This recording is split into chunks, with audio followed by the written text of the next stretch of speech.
নমস্কার, WB science info চ্যানেলে তোমাদের জানাই স্বাগত। তো আজকে একটা ভ্যাকেন্সি বা কর্মসংস্থানের ব্যাপারে তোমাদেরকে জানাই। শূন্য পদ যেটা হচ্ছে সেটা হচ্ছে সেলস অফিসারের জন্য। যারা বীরভূম, পশ্চিম বর্ধমান, হাওড়া এবং হুগলি জেলার বাসিন্দা তারা অ্যাপ্লাই করো।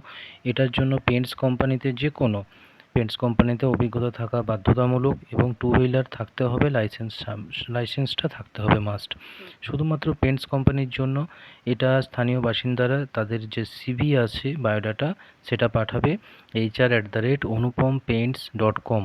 ঠিকঠাকভাবে এখানে যে দেখতে পাচ্ছ অনুপমপেন্টস.com, hr@অনুপমপেন্টস.com-এ তোমাদের সিভিটা পাঠাবে এবং মোবাইল নাম্বার 9830321965, এখানেও তোমরা ফোন করে সমস্ত তথ্য পাবে। তো অবশ্যই এখানে চ্যানেলটিতে তোমরা নতুন হয়ে থাকলে সাবস্ক্রাইব করো এবং চ্যানেলের সাথে থেকো। এখান থেকে তোমরা বিভিন্ন কর্মসংস্থানের খবর পাবে এবং পরীক্ষা সংক্রান্ত বিভিন্ন খবর পাবে। তো অবশ্যই সাবস্ক্রাইব করে রেখো। ধন্যবাদ।